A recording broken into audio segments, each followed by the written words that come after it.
Hi friends, இந்த வீடியோவில் நம்ம ஒரு முக்கியமான தகவல் பற்றி தான் பார்க்க போகிறோம். அதாவது பத்திரப்பதிவு சட்டம் 1908 ஒரு சில புதிய விதிமுறைகள் அமலுக்கு கொண்டு வந்திருக்கிறாங்க. இது சம்மந்தமான ஒரு சுற்றறிக்கையை பதிவுத்துறை சார்பில் வெளியிட்டிருக்கிறாங்க. அந்த சுற்றறிக்கையினுடைய காப்பி தான் இப்போ நீங்கள் பார்த்துட்ருக்கீங்க. இது ஃபுல்லாக வந்து என்னென்ன அமெண்ட்மெண்ட் கொண்டு வந்திருக்காங்க, இந்த ரெஜிஸ்ட்ரேஷன் ஆக்ட் 1908 இந்த மாதிரியான அமெண்ட்மெண்ட்லாம் கொண்டு வந்திருக்காங்க அப்படிங்கிற டீட்டெயில்ஸ் வந்து கொடுத்துருக்குறாங்க. இது ஃபுல்லாக இங்கிலீஷில் இருக்குது. இதை நம்ம சிம்பிளாக தமிழில் வந்து கன்வெர்ட் பண்ணி வச்சுருக்கோம்.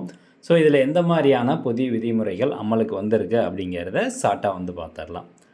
ஸோ இந்த புதிய விதிமுறைகள் ஃபஸ்ட்டு பார்க்கும்போது அசல் ஆவணங்கள் சம்மந்தமான ஒரு அறிவிப்பு என்ன, ஒரு சொத்தை பதிவு செய்யும் போது அந்த சொத்து உங்களுக்கு எப்படி வந்தது என்பதற்கான ஒரிஜினல் டாக்குமெண்ட், அசல் ஆவணத்தை சமர்ப்பிக்க வேண்டும். அது இல்லாமல் இனி பதிவு செய்ய முடியாது அப்படிங்கிற ஒரு ரூல்ஸ் வந்து அமெண்ட்மெண்ட் பண்ணியிருக்கிறாங்க.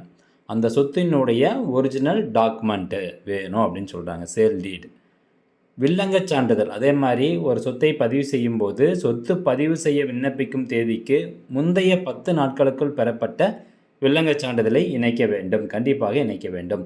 இப்போ வந்து இன்றைக்கி நான் ரெஜிஸ்ட்ரேஷன் பண்ண போகிறேன்னா நேற்றுலேருந்து ஒரு 15 நாளைக்கான டாக்குமெண்ட் வந்து அட்டாச் பண்ணுறோம். இது ஒன்றும் இஷ்யூ இல்லை. இப்போது இங்கே சொல்கிறாங்க பாருங்கள், ஒரு சொத்து அடமானத்தில் இருக்குது அப்படிங்கிற பட்சத்தில் சொத்தின் மீது கடன் அல்லது அடமானம் இருந்தால் சம்பந்தப்பட்ட வங்கி அல்லது நிதி நிறுவனத்திடமிருந்து தடையின்மை சான்றிதழ் பெற வேண்டும். நோ அப்ஜெக்ஷன் சர்டிஃபிகேட் வேணும், அப்போ தான் அந்த சொத்தை பதிவு செய்ய முடியும் அப்படின்னு சொல்லிட்டாங்க. விற்பனை ஒப்பந்தம் போட்டுட்டு அதை கேன்சல் பண்ணாமல் எப்படி இன்னொரு ரெஜிஸ்ட்ரேஷன் பண்ணக்கூடாது அப்படின்னு சொல்கிறாங்க. இங்கே பாருங்கள், ஏற்கனவே அந்த சொத்தின் மீது ஒரு விற்பனை ஒப்பந்தம் செய்யப்பட்டு அது இன்னும் நடைமுறையில் இருந்தால் அதன் காலாவதி காலம் முடியும் வரை புதிய பதிவு செய்ய முடியாது. அப்போ என்ன பண்ணணும், அந்த விற்பனை ஒப்பந்தத்தை கேன்சல் பண்ணணும், க்ளோஸ் பண்ணிட்டு தான் நீங்கள் புதுசாக இன்னொரு சேல் டீட் வந்து ரெஜிஸ்ட்ரேஷன் பண்ண முடியும் அப்படின்னு சொல்கிறாங்க. இப்போது மேலே என்ன சொல்லியிருக்காங்க, ஒரிஜினல் டாக்குமெண்ட் வேணும், அது இல்லாமல் பதிவு பண்ண முடியாது அப்படின்னு சொல்லியிருக்கிறாங்க. இன்கேஸ் என்கிட்ட வந்து அசல் ஆவணம் இல்லை, தொலைஞ்சு போச்சு, கிழிஞ்சு போச்சு, ஏதோ ஒன்று ஆயிடுச்சு. அப்போ அசல் ஆவணம் இல்லாத பட்சத்தில் அது பூர்வீக சொத்தாக இருக்கும் பட்சத்தில் சொத்து பூர்வீக சொத்தாக இருந்து அதற்கான அசல் ஆவணம் இல்லை என்றால் வருவாய்த்துறையினரால் வழங்கப்பட்ட பட்டாவை சமர்ப்பிக்க வேண்டும். பட்டா சிட்டா ரெஜிஸ்டர் வந்து சமர்ப்பிக்கணும். அடுத்தது, சப்போஸ் ஆவணம் வந்து தொலைஞ்சு போச்சு, அந்த பத்திர காப்பி தொலைஞ்சு போச்சு அப்படின்னா, தாய் பத்திரமோ அந்த தாய் பத்திரம் இல்லை சேல் டீட் வந்து தொலைஞ்சிச்சு அப்படின்னா அசல் ஆவணம் தொலைந்து விட்டால் காவல்துறையிடம் பெறப்பட்ட சான்றிதழ் நான் ட்ரேசபிள் சர்டிஃபிகேட் வேணும்னு சொல்கிறாங்க. மற்றும் உள்ளூர் செய்தித்தாளில் விளம்பரம் செய்ததற்கான நகலை சமர்ப்பிக்க வேண்டும்.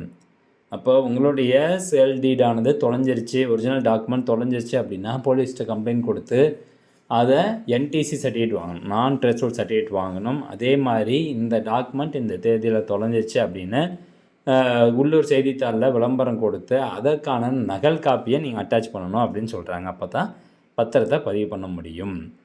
ஸோ முக்கிய குறிப்பு என்னென்னா, அரசு அல்லது சட்டப்பூர்வ அமைப்புகள் மூலம் செய்யப்படும் பதிவுகளுக்கு அசல் ஆவணம் தேவையில்லை அப்படின்னு சொல்கிறாங்க.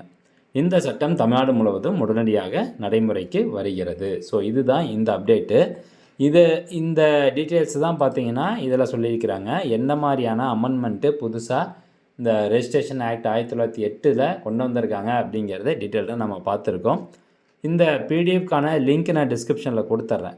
அந்த லிங்க்கை நீங்கள் என்னுடைய டெலகிராம் சேனலில் போய் டவுன்லோட் பண்ணிக்கலாம். டெலகிராம் சேனலுடைய லிங்க்கு டிஸ்கிரிப்ஷனில் இருக்குது. ஸோ ஃப்ரெண்ட்ஸ், கண்டிப்பாக அந்த தகவல் உங்களுக்கு 100% பயனுள்ளதாக இருக்கும் அப்படின்னு நினைக்கிறேன். முடிஞ்ச நிறைய பேர் ஷேர் பண்ணி விடுங்க. மீண்டும் அடுத்த ஒரு நல்ல பதிவில் சந்திக்கலாம். நன்றி, வணக்கம்.